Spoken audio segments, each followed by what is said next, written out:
Սուրբ Աննա եկեղեցում միջադեպից հետո կալանավորված 18-ամյա Դավիթ Մինասյանի վիճակը Աբովյան քրեակատարողական հիմնարկում կտրուկ վատացել է։ Նրան տեղափոխել են հիվանդանոց։ Շնչահեղձություն է ունեցել։ Լրագրողների հետ զրույցում ասել է փաստաբան Լուսինե Մարտիրոսյանը։ Դավիթը վերակենդանացման բաժանմունքում է։ Հիշեցնենք, գործով 3 անց ձերբակալվել է, նրանցից 2-ը 18 տարեկան երկվորյակ եղբայրներ են։ Դավիթ ու Միքայել Մինասյանները, երրորդը հասարակական գործիչ Գևորգ Գևորգյանն է։ Փաստաբանի խոսքով եղբայրներն ունեն բանտարկության հետ անհամատեղելի հիվանդություն։ 18-ամյա դպրոցական Դավիթ Մինասյանը 2 ամսով կալանավորվել է, նրա եղբայր Միքայել Մինասյանն ազատ արձակվել, նրա նկատմամբ կիրառվել է բացակայելու արգելք խափանման միջոցը։ Նույն գործով անցնող հասարակական գործիչ Գևորգ Գևորգյանը եւս ազատ էր արձակվել 5 միլիոն դրամ գրավի դիմաց։ Նախորդին նրան այցելել էին Մարդու իրավունքների պաշտպանի աշխատակազմի ներկայացուցիչներ ու զրուցել։ Առողջական վիճակը կտրուկ վատացել էր վիճակը, արդեն տեղեկացրել են Կարմավիր ՔԿ-ից, նրան տեղափոխեցին Աբովյան ՔԿՀ, բժիշկների հետազոտության արդյունքում, քանի որ գիտակցության կորուստի արդեն գիտեք նորից չկրկնվեմ, շտաբ օգնություն հրավիրվեց,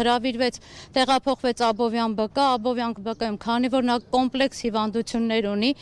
եւ ինչպես մայրն էր ասել 9 օրեկանից նա բուժվել էր այս բուժ կենտրոնում, մի դեղը հակասում է մյուս դեղին, մի ներարկումը մյուս ներարկումին, ամբողջ այդ Աբովյան ԲԿ-ում Գանեն զանգում էր իր բուժող բժիշկներին, հարցնում էր ընդունենք մագնեզիում կարելի է, թե չի կարելի, այս մյուսի հետ կարելի է, թե չէ, եւ որոշում կայացվեց, որ երեխային տղային պետք է տեղափոխենք այստեղ։ Այս պահի դրությամբ այլ նորություններ չունեմ, միայն մեկ իր քրոնիկ խնդիրներով պայմանավորված է վատթարացել, թե հոգեբանական Բոլոր խնդիրները միասին կան, առաջացել են նաև այլ խնդիրներ, որոնք չեմ կարող հրապարակայնացնել։ 3 պաշտպան Էլբակյաններ այցելել, որոշակի գանգատներ էր ունեցել, դրա հետ կապված գիշերը մենք նորից իրեն այցելեցինք, նորից էլի զգացինք, որ լավ չի ինքնազգացողությունը վատթարացել էր, գլխացավեր, շնչահեղձություն եւ այլն։ Այսօր առավոտյան տեղեկանում ենք, որ տեղափոխել են Աբովյան քրեակատարողական հիմնարկ, մենք այնտեղ իրեն չենք հասցրել տեսնել, որովհետեւ երբ որ հասանք Աբովյան քրեակատարողական, արդեն տեսանք, որ բժիշկները վազում են, բոլորը վիճակը վատացել էր։ Վիճակը վատացել էր, ասացին, որ ուշագնացության բան է եղել, շնչահեղձություն է եղել, արդեն Դավիթին տեսել ենք Աբովյան բժշկական կենտրոնում, որտեղ տեղափոխվեց շտաբ բուժօգնությամբ, Աբովյան բժշկական կենտրոնում այդտեղ ծրագրով դե նայում են ինչ է եւ այլն փաստաթղթերը բժշկական, որոշում կայացվեց տեղափոխել նա իր բժշկական կենտրոն,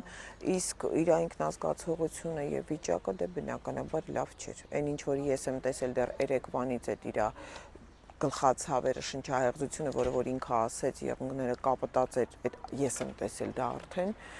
սառը քրտինքը եւ այլն։ Հիմա այս պահին նոր ինձ տեղեկացրեցին բժիշկները, որ որոշումը կայացվել, որ պետք է պարկի, որովհետեւ ենթակա չէ տեղափոխվում։ Պայմանագրային զինծառայող է մահացել։ Ապրիլի 2-ին Պաշտպանության նախարարության զորավարժադաշտում տեղի ունեցած դեպքի առթիվ նախաձեռնվել է քրեական վարույթ։ Քրեական օրենսգրքի 550-րդ հոդվածի 3-րդ մասի զինվորական պաշտոնեական անփութությունը, որն անզգուշությամբ առաջացրել է մարդու մահ, եւ 532-րդ հոդվածի 3-րդ մասի զենքի, ռազմամթերքի, ռազմական տեխնիկայի կամ ռազմական այլ գույքի շրջապատի համար առավել վտանգ ներկայացնող նյութերի, սարքերի կամ առարկաների հետ վարվելու կանոնները խախտել է, որն անզգուշությամբ առաջացրել է մարդու մահ հատկանիշներով։ Քննչական կոմիտեից հայտնում են, որ նախաքննության ընթացքում կատարվել են մի շարք անհետաձգելի քննչական եւ վարութային գործողություններ։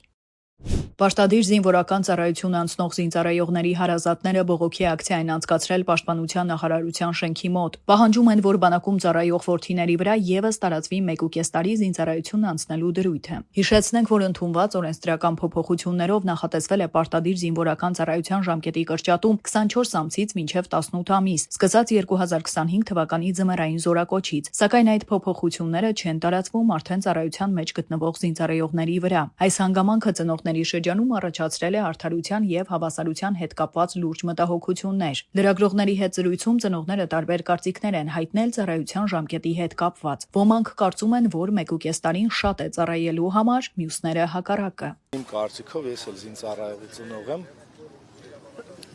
Նախ մյուսները տրամադրված էին, լավ կլներ բոլորի վրա դա ազդեր։ Բացի այդ էլ հիմա ինստիտուտը կիսաթողում գնում են։ Ասենք 2 տարին իմ կարծիքով շատ մեծ ժամանակ է։ Մոռանում են ինչի համար են հավաքվել։ Հավել լավ չի իրենք զին ծառայության այդ պատրաստականությունը ունենան, ստանան,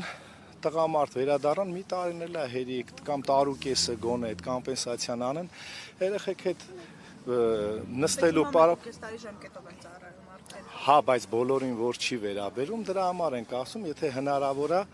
ընդառաջեմ բոլորին վերաբերվի։ Պաշտպանության նախարարը լրագրողների հետ ճապազրույցում նշեց, որ չեն պատրաստվում փոփոխություններ անել, հիմա ինչ ակնկալիք ունեք։ Դե հիմա միատել ենք փորձում, միատել ենք խնդրում, որ երեխեքը գան, պարապ նստել ինչ-որ թզվեղ խաղացնելու փոխարեն, իրանք արդեն պատրաստված են, տղամարդ են դարել, գիտեն ոնց պետք է պաշտպանել իրենց հայրենիքը։ Մյուսների նման էլ գան ժամանակին իրար փոխարինելով, կարծում եմ մեր բանակին վնաս չի։ Այս որոշումը թող կայացնեն այս երեխեքի վրա, թողելի տարուկես ծառայեն այս երեխեք։ Ինչի համար մի ամսվա համար 2 տարի մնան այնտեղ, ինչ կա 2 տարի պահում են ինչ անեն այդ երեխեքին։ Մի տարուկես էլ է շատ։ Մի տարին հերիք է երեխեքին։ Մի տարում ամեն ինչ կարան սովորացնեն այդ երեխուն, այդ ինչ են սովորացնելու, որ չեն կարող սովորացնել 2 տարի պետք է պահեն այդ երեխուն։ Բողոքում ենք, այո, մենք սասը բողոքում ենք ժողովուրդը։ Հանդիպման են մտել։ Եթե սես պետք է շարունակվի, մենք ընտրությանը չենք էլ գնալու, չենք գնալու ընտրության։ Չենք գնալու։ Ազգությունից շատ մեծ է, ու չենք գնալու, սաղին ասել եմ չգնալ ընտրության։ Թող անեն արդարությունը, հավասարություն թողել երեխեքի մեջ է։ Տարուկեսա թող ծառայեն, տարուկես, ինչի համար, մեկը 2 տարի ծառայի, մյուսը մի տարուկես ծառայի։ Ինձ թվում է քիչ է 1.5 տարին, լավ կլիներ 2 տարի, որովհետև զինվորները շատ քիչ են, իսկ եթե արդեն իրենք օրենք են հանել 1.5 տարի, այդ դեպքում եթե օրենքը հանել են, ուրեմն թող գործի նաև մեր երեխաների վրա, բոլորի վրա։ Եթե 2 տարի է, թող գործի բոլոր երեխաներին, իսկ եթե 1.5 տարի է, թող լինի բոլորի նաև ազդի մեր երեխաների վրա։ Վաղաշաբաթի ընտրությունների ընտրակաշառքի գործով 62 անձի նկատմամբ քրհետապնդում է հարուցվել, ձայնագրություն է հրապարակվել։ Հակակոռուպցիոն կոմիտեի լայնածավալ միջոցառումների արդյունքում փաստական տվյալներ են ստացվել առ այն, որ մի խումբ անձինք նպատակադրվել են ընտրակաշառք բաժանել Արմավիրի մարզի վաղաշաբաթ համայնքում տեղի ունեցած ավականու ընտրություններն իրենց օգտին քվեարկելու համար։ Հանցավոր մտադրությունն իրականացնելու նպատակով խմբի անդամները հավաքագրել են հիմնականում Հայաստանի Հանրապետական կուսակցության անդամների, որոնք հանրության շրջանում ունեցել են լայն կապեր եւ բազմաթիվ ծանոթներ։ Արդյունքում 5 տասնյակից ավելի անձանց խոստացել են 50,000 դրամի չափով ընտրակաշառք, պայմանով որ ընտրություններում կքվեարկեն հայրենիք կուսակցության տեխնացուի օգտին։ Հանցանքն ավարտին հասցնելու եւ այդ նպատակով գործընթացն ամբողջապես վերահսկելու համար խմբի անդամները կատարել են դերերի հստակ բաշխում, կազմել հավաքագրված ընտրողների ցուցակներ, իսկ ընտրության օրը հեռախոսակապի մեջ են եղել հավաքագրված քաղաքացիների հետ։ 56 հոգի, 57 հոգի մարդարեցի քիլոմետր իմ ուքում է, իմ այնջանը, մինչև տենակ առավոտում ոսանի չանան։ Իմ հայացուի, եթե 5-ով հաշվես, դիներ 2,850,000, 1.5 ինչ կակա։ Այդ որին, հետո մայնջան չէին հավատա, կասեն երևի մենք իրեքով վերցրել ենք, կասեն երևի 15 կամ 20-ները վերցրել են, 30-ները տալիս են, հետո մենք ընկնենք մեջ է։ Համար ամեն մարդ իր երամի համար պետք է աշխատի, ուրիշի երամ, սասա, 1.5 ինչ է խայտարագություն, ինք էլ տրինցերներ ճամփուտին կատետի հեռախոսային խոսակցություն չի, հիմա այսօր ամենավատ օրն է հենց բռնելու, հասկացար, գիտես ինչ, երկու տևեր կկանեին կասեին, բան են արի, ծախվեցին հանրապետականները, Բոշական անիքը, ասի Ռուզան, քրոջը դվեզուն ասա մացանի թե ես ձեզ ասի ես ինչ կանեմ ասեցի, եթե ինչքան մարդկային եք եղել, ասի մի տնից եկել եք 3 հատ ցուցակ եք բերել, խաթր արեցի, ասի ջանդամ ձմեռա իմ ջեբից չի եթալու, ասի ոչ մեկի հիմար չի ասեցի, որ դուք 60 ձայն եք բերել 3-ով ասի, այդպես նոսեսի անիգի պայմանավորվածությամբ հետ մարքեթինգ երեք, ես ինչ է ողորմությունները դելասեն 20 մանետով ծախվեցին, մեկը մեկից 6 հատ տականք են, իրանք գրպանները լսեն, մարդկանց բանոսն են, իրանք գրպանները լսեն։ Հայ իրանք հետ համազանության չեկավ, համազանության չեկավ, նրանք էլ ասեցին, դե որ անտեր մարդիկ են, կային այսքանը տանք երիք էլի։ Հա, դե ինչ խծենք։ Բայց հիշով ես կնիգա էտում լավոտ, ում թուլենա, որ կարանըտես թուլի տես դնում ասում։ Թուլա է։ Ես այդ վերջի օրեր որ եկան, ասի սրանի ցավ կարծում, ասի ձեռով ցույցեմ տվել։ Ազնիվիճի ասել, թե այսպես եմ արի։ Ասել եմ, եթե հանկարծ սրանից պակաս կլինի, իսկ կոմի վրա չերևաք։ Ինչո՞վ ողորմություն եք հավաքում։ Հետո կային ասեն հանրապետականի մի ման է թող առանք։ Ոչ մի բան չեն անի, եթե իրանք շատ ձեն հավաքեին, պետք է մեր ոնցով հավաքեին։ Դրա համար Մարին ջան, սրանք որ արդեն իմացել են այնտեղ ինչա կատարվել, հետ իրանք բանեցան ենք։ Դրա համար ասեն բրիլյանտ տվին, եթե ուղղակի երևի մի քիչ Սերժից բանալնելով վերեցին ասեցին էսի վեկալեք, նվեր ենք տալի։ Հիմա նվեր շփոթիկ դեր մռուտներին։ Դե չեմ մանում նոր ինչա մտածել, նարդի Չէ, մտածել, լավ իմացել են ասել։ Կրվեց այս փաստը, մենք ընդդիմություն չունենք, ընդդիմությունը կրվեց։ Թողնեն իրար ուտեն հիմա։ Սիրվա ջան, նայ, մենք ժամը 6-ից զանգում էինք այդ արցախցիներին, որտեղ եկե գրանցվել էին հեռախոսի համար էին թողել բան։ Ասեցինք հələ տենան գնացել է, թե չեն գնացել։ Աչի մեր երկուսը կային են վիրավորեցին այդ աղջիկը, ասացի անջատ է հեռախոսը։ Վարդան Ղուկասյանի որդու Սպարտակ Ղուկասյանի խափանման միջոցը փոխվել է։ Դատախազությունը կբողոքարկի։ Սպարտակ Ղուկասյանի նկատմամբ կիրառված խափանման միջոց կալանքը 2026 թվականի մարտի 20-ից է փոխվել։ Որպես այլընտրանքային խափանման միջոցներ համակցված կիրառվել է տնային կալանքը 3 ամիս ժամկետով եւ բացակայելու արգելքը։ Մեղադրյալ Սպարտակ Ղուկասյանին արգելվում է լքել բնակության տարածքը Շիրակի մարզ, քաղաք Գյումրի, Մայակովսկի փողոց 39-րդ տունը, ունենալ նամակագրություն, հեռախոսային խոսակցություններ, օգտվել հաղորդակցության այլ ձևերից, այդ թվում փոստային առաքանուց, բացառությամբ պետական եւ տեղական ինքնակառավարման մարմինների կողմից ուղարկված փոստային առաքանիների, շփում ունենալ այլ անձանց հետ եւ իր բնակության վայրում հյուրընկալել այլ անձանց օրենքով նախատեսված բացառությունների հաշվառմամբ։ Հիշեցնենք, որ Սպարտակ Ղուկասյանն անցնում է մի քանի քրեական գործերով եւ գտնվում էր տնային կալանքում։ Սակայն նոյեմբերի 21-ին հակակոռուպցիոն դատարանում դատական նիստից հետո հաղորդակցման կամ տեղեկատվական տեխնոլոգիաներն օգտագործելով խուլիգանություն կատարելու մեղադրանքով վերջինի նկատմամբ որպես խափանման միջոց կիրառվել էր կալանքը։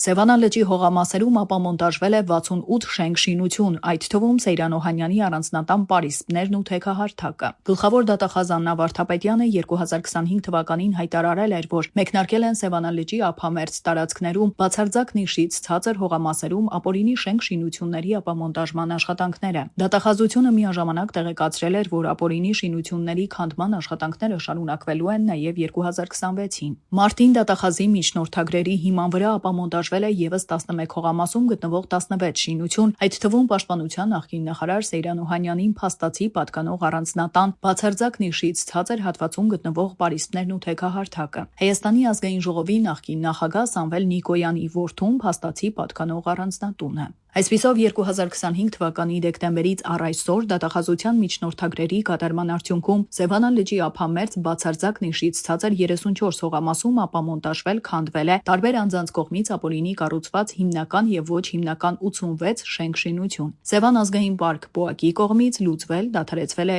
2 պայմանագիր։ Գլխավոր դատախազության դիմաց բողոքի ակցիա է անցկացվել։ Մասնակիցները նախապես հայտարարություն էին տարածել, որտեղ նշված էր, որ պահանջում են քրեական հետապնդում սկսել հանրային հեռարձակման հանձնաժողովի ղեկավարության եւ հանրային հեռուստաալիքի ղեկավարության նկատմամբ, քանի որ նրանք ակցիայի մասնակիցների պնդմամբ խախտելով գործող օրենսդրությունը դարձել են իշխող կուսակցության քարոզչության խոսափող, առաջ մղելով այդ կուսակցության տեսակետը եւ ամեն կերպ գովազդելով այն, միաժամանակ սերմանելով անհամաձայնություն եւ ատելություն հայ առաքելական եկեղեցու նկատմամբ։ Խոչընդոտելով իրական ընդդիմության արտահայտվելուն եւ անօրինական լուսաբանելով իշխող կուսակցության նախընտրական քարոզարշավը, այդպիսով խախտելով բոլոր հնարավոր օրենսդրական ակտերը, նշել են նրանք։ Սա պետք է ինչ-որ ձևի կանխել, բնականաբար մենք չենք ավարտելու միայն դատախազության դիմելով, որտեղ մենք կարծում ենք, որ կա վստահ ենք, որ կա օրենքի խախտում, բնականաբար հույսել չենք կապում, որ իշխանությունները ներկայիս գործող գլխավոր դատախազը արձագանք կտա, դրական process կունենանք, պարզա, որ սա չի լինելու, բայց ունենալ իրավական process, սկսել իրավական process, սա շատ կարևոր ենք համարում, որովհետև մենք իրավական պետության կողմնակիցներ ենք, եւ զուգահեռաբար պետք է ասեմ, որ մենք այս նույն բովանդակությունը, այն ինչը մենք արձանագրել գրել ենք, որովհետև մենք մոնիտորինգ ենք իրականացրել եւ այդ մոնիտորինգի արդյունքում արձանագրված խնդիրները պետք է ներկայացնենք նաեւ միջազգային գործընկերներին, նաեւ դիվանագիտական կորպուսին, որովհետև այն աջակցությունը, այն ներկայացումը, որ ցույց են տալիս մեզ իբր ժողովրդավարության բաստիոն, չգիտեմ, մարդու իրավունքները երբեք այս պաշտպանված չեն եղել, օրենքները այսքան պաշտպանված չեն եղել, դա մեղմ ասած կեղծիք է, դա իրականությանը չի համապատասխանում։ Եթե դատախազը իսկապես գլխավոր դատախազը Տիկին Վարդապետյանն իսկ ես պնդում եմ, որ ինքը ունի բավարար գիտելիքներ եւ հմտություններ հասկանալու համար թե ինչա տեղի ունենում, եթե չհասկացող լինենք, ասենք չհասկացող մարդը ինչ եք ուզում։ Բայց նա ի վիճակի է սա գնահատելու, ճշգրիտ գնահատելու, եւ եթե միջև այս պահը չի պատկերացրել ինչու է իր գործառույթը եւ ինչ ինքը պիտի իրականացներ, հետեւաբար հանդիպելու տրամաբանություն էլ անկեղծ ասած չեմ տեսնում։ Եթերից օգտվելով եթերից ասեմ Տիկին Վարդապետյան, բազմաթիվ գործեր կան, բազմաթիվ պրոցեսներ կան, միայն սրա մասին չի, էլի բազմաթիվ գործընկեր կազմակերպությունները, այլ կուսակցություններ դիմումներով դիմել են եւ արձագանք չի ստացել, սկսած սահմանազատումից վերջացրած տարբեր առանձին անհատների իրավունքների խախտումով եւ արձագանք չեն ստացել, սա չի կարող անպատասխան մնալ ուղղակի։ Ազգային ժողովի փոխնախագահն ու Իրանի դեսպանը մտքեր են փոխանակել տարածաշրջանային զարգացումների վերաբերյալ։ Ռուբեն Ռուբինյանն ընդունել է դեսպան Խալիլ Շիրղոլամիին։ Հանդիպանը քննարկվել են Հայաստան-Իրան հարաբերություններին առնչվող հարցեր։ Կողմերն ընդգծել են միջխորհրդարանական գործակցության կարևորությունը, մտքեր փոխանակել տարածաշրջանային զարգացումների վերաբերյալ։ Խորհրդակցություններ Հայաստանի եւ Ռուսաստանի արտաքին գերատեսչությունների միջև։ Ապրիլի 2-ին Մոսկվայում կայացել են խորհրդակցություններ աֆրիկյան ուղղությամբ երկու երկրների արտաքին քաղաքական օրակարգերի շուրջ։ Հանդիպումը վարել են Հայաստանի արտաքին գործերի նախարարության Միջին Արևելքի եւ Աֆրիկայի վարչության պետի պաշտոնակատար Լևոն Պետրոսյանն ու Ռուսաստանի արտաքին գործերի նախարարության Աֆրիկայի հետ գործընկերության վարչության պետ Տատյանա Դովգալենկոն։ Այս մասին տեղեկացնում են արտգործնախարարությունից։ Զրուցակիցները քննարկել են աֆրիկյան պետությունների, Աֆրիկյան միության եւ տարածաշրջանային այլ կառույցների հետ գործակցության զարգացման հեռանկարները, աֆրիկյան երկրների հետ առևտրատնտեսական հարաբերությունների ընդլայնումն ու հումանիտար գործակցության խորացումը, ինչպես նաեւ Աֆրիկայում տիրող իրավիճակն ու անվտանգային խնդիրներ։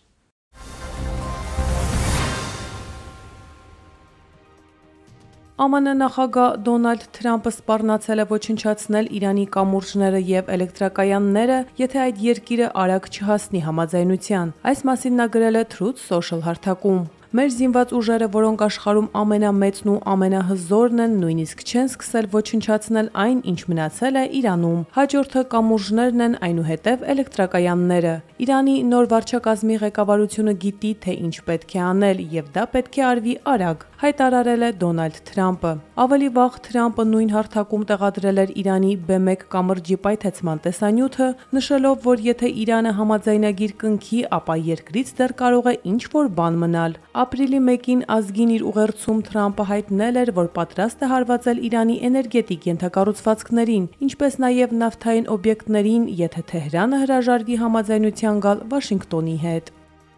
Ուկրաինայի հարցով ԱՄՆ նախկին հատուկ բանագնաց Քիթ Քելոգը հայտարարել է, որ ՆԱՏՕ-ի երկրները վախկոտ դուրս եկան։ Քիթ Քելոգը ՆԱՏՕ-ի երկրներին անվանել է վախկոտներ Թեհրանի հետ հակամարտությունում Վաշինգտոնին օգնելու պատրաստակամություն չցուցաբերելու համար եւ առաջարկել է դիտարկել նոր ռազմաքաղաքական դաշինքի ստեղծման հարցը։ Քելոգը նշել է, որ հնարավոր է ԱՄՆ-ին անհրաժեշտ է նոր ՆԱՏՕ։ Պետք է վերանայել գոյություն ունեցող պաշտպանական դաշինքները։ Հնարավոր է ստեղծել դաշինք Ճապոնիայի, Ավստրալիայի եւ որոշ եվրոպական երկրների հետ, որոնք պատրաստ են մարտի մեջ մտնել, ինչպիսիք են ակտիվացած Գերմանիան կամ Լեհաստանը, նույնիսկ Ուկրաինայի հետ, որը նույնպես իրեն դրսևորել է որպես լավ դաշնակից, հավելել է Քիթ Քելոգը։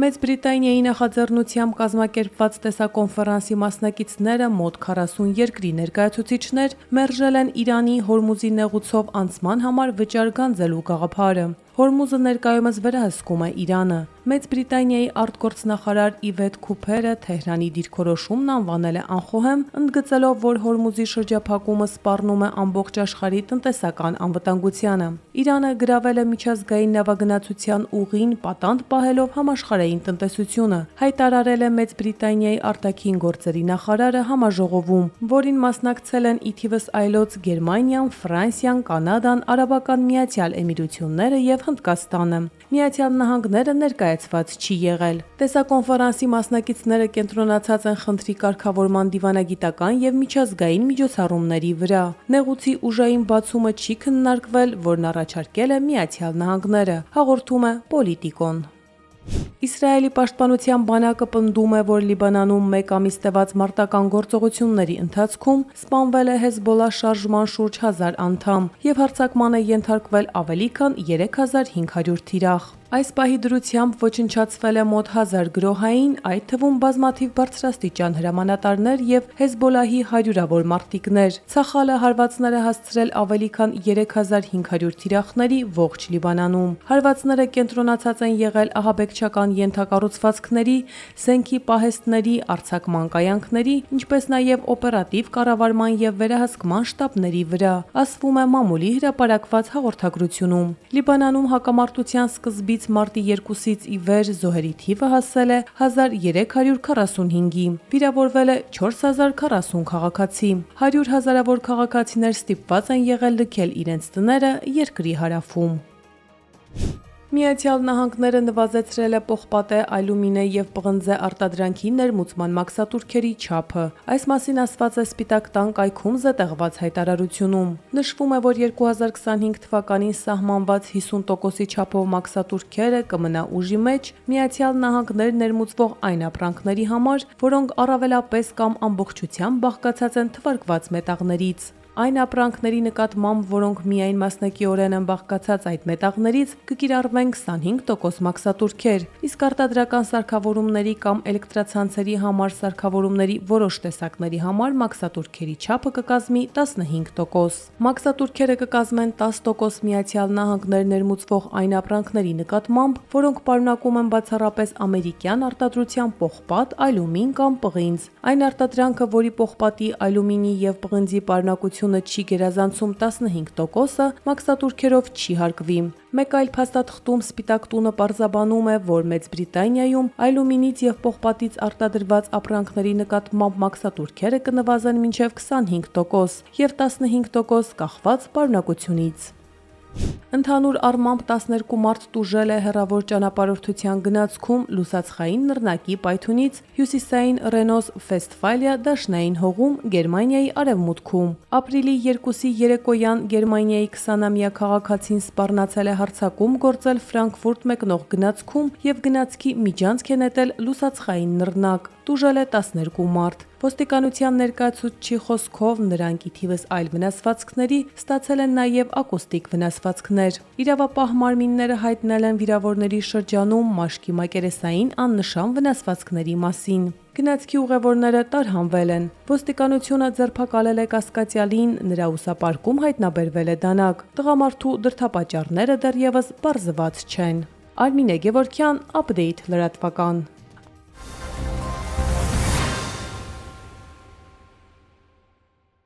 Բեռնատարը դուրս է եկել երթևեկելի գոտուց եւ կողաշրջվել, վարորդը հոսպիտալացվել է։ Ապրիլի 3-ին ժամը 9:55-ին Սյունիքի մարզային օպերատիվ կառավարման կենտրոնը հազանգեստացվել, որ Տաթև Տանձատապ ավտոճանապարհին տեղի ունեցել ճանապարհատրանսպորտային պատահար։ Անհրաժեշտ է փրկարարների օգնությունը, այդ մասին հայտնում են փրկարար ծառայությունից։ Դեպքի վայր է մեկնել մեկ մարտական հաշվարկ։ Պարզվել է, որ Mercedes-Benz մակնիշի կրծորդով բեռնատարը դուրս է եկել ճանապարհի երթևեկելի հատվածից եւ կողաշրջվել։ Փրկարարները սահմանազատել են տարածքն ու վարորդին մոտեցրել շտապօգնության մեքենային։ Վերջինը հոսպիտալացվել է բժշկական կենտրոն։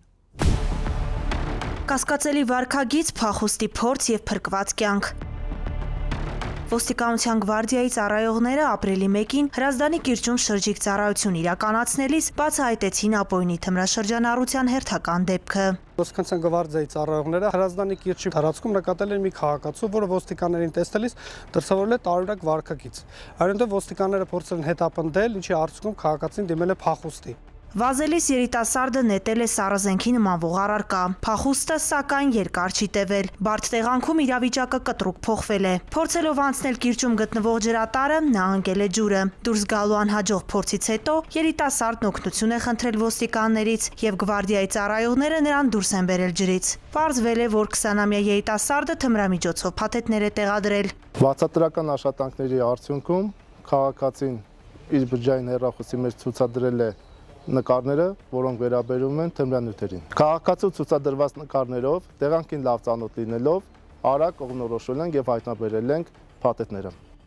Կպչուն ժապավենով 3 փաթեթն էլ հայտնաբերվել է։ Թմրամիջոց իրացնելու կասկածանքով երևանցի երիտասարդը ձերբակալվել, տեղափոխվել է համայնքային ոստիկանության կենտրոնական բաժին, ապա կազմված փաստաթղթերի հետ ներկայացվել նախաքննական մարմին։ Հանգամանքները պարզվում են։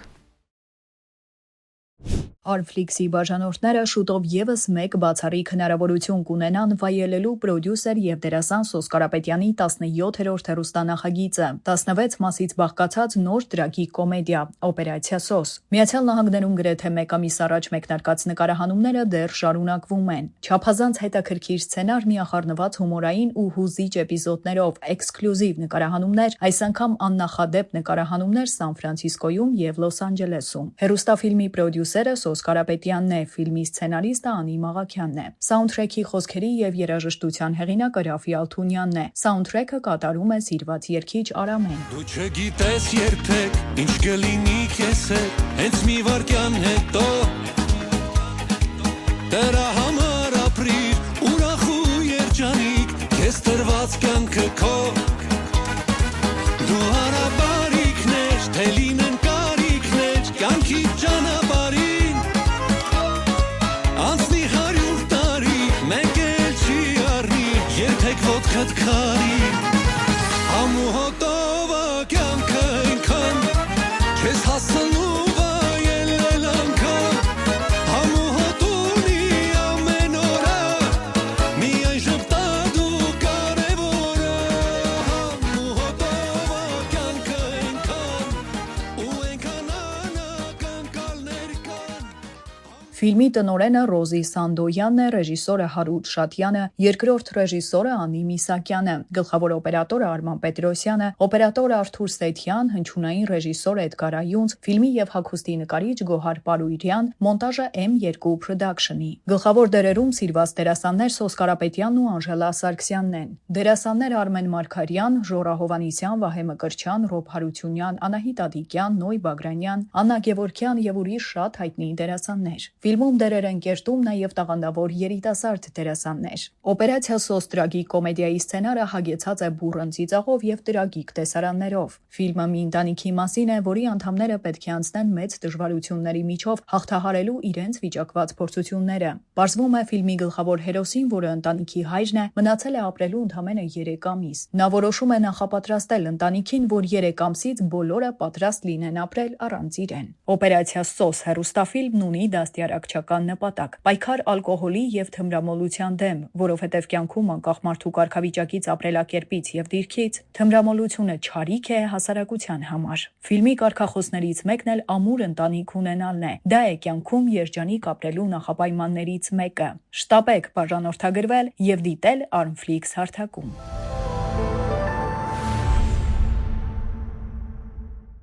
Հանրապետության տարածքում վաղը սպասվում են տեղումներ։ Լեռնային գոտիներում թացյան, նախալեռնային եւ հովտային գոտիներում անձրևի տեսքով։ Երևանում նույնպես երեկոյան ժամերին սպասվում է անձրև։ Օդի ջերմաստիճանն ապրիլի 4-ից 3-ը կնվազի 4-ից 6 նիշով, այնուհետև էապես չի փոխվի։